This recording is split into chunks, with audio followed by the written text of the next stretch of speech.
Ortega, créatrice de mobilier et accessoires en carton. Je suis également formatrice et auteure d'un ouvrage dont je vous parle brièvement à la fin de cette vidéo. Aujourd'hui, je vous retrouve pour vous donner une astuce pour réaliser vos dentelles de carton.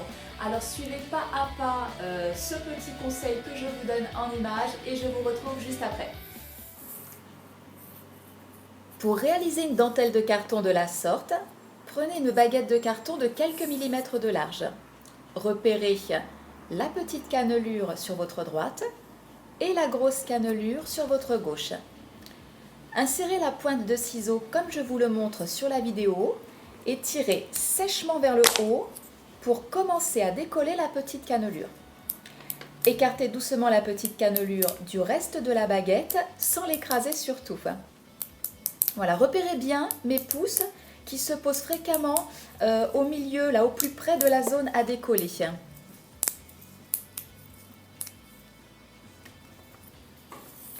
Voilà votre dentelle prête, vous pouvez l'utiliser maintenant sur un encadrement ou une façade de meuble à votre guise. Voilà, donc si l'explication a été assez claire, je devrais voir des dentelles de carton fleurir de partout sur vos créations. N'hésitez pas à me faire un retour si vous aviez besoin de précision. Alors aujourd'hui nous en sommes à la 6e vidéo conseil, donc je commence à prendre des automatismes, à me familiariser avec l'outil. C'est un rendez-vous que je souhaite hebdomadaire, donc tous les mercredis vous aurez une nouvelle vidéo conseil. Alors aujourd'hui il n'y en a pas moins de 19 qui vous attendent parce que je vous observe, je vous écoute, je vous lis également et il y a plein de petits points techniques ou de précisions qui me semblent intéressantes à repréciser et à vous apporter pour que vous puissiez créer facilement. Donc si jamais vous aimez les conseils que je vous donne, n'hésitez pas à vous abonner en cliquant juste en dessous sur le bouton s'abonner à ma chaîne YouTube. Vous pouvez de toute façon vous désabonner à tout moment. N'hésitez pas à partager cette vidéo auprès de vos amis qui créent du mobilier ou des accessoires en carton.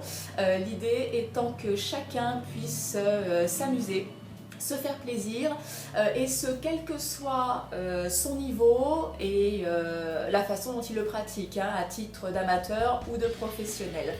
Voilà, donc le deuxième projet dont je voulais vous parler, c'était le guide PDF des 4 techniques de création de mobilier en carton.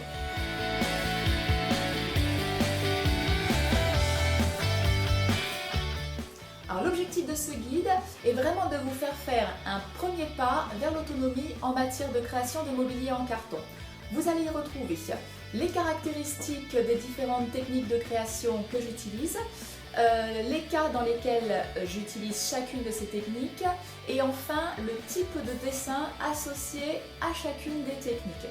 Donc ce guide n'est pas un descriptif, c'est vraiment un outil de synthèse, un outil de systématisation avec une arborescence finale qui de question en question va vous orienter vers la technique à utiliser selon le meuble en carton que vous avez envie de créer. Alors comme je dis, lorsque vous avez un objectif, une destination, il est beaucoup plus facile de connaître la carte pour pouvoir choisir le chemin le plus rapide, le plus efficace à emprunter afin de l'atteindre. Donc ce guide est complètement gratuit. Tous les abonnés à ma lettre d'information l'ont déjà reçu ce mois-ci. Je vous invite là à cliquer sur le lien ci-dessous pour renseigner juste votre prénom et votre email et vous recevrez très prochainement votre lien pour télécharger ce guide. D'ici là, je vous souhaite un agréable moment créatif. C'était Valérie Fernande Ortega et je vous dis à la semaine prochaine.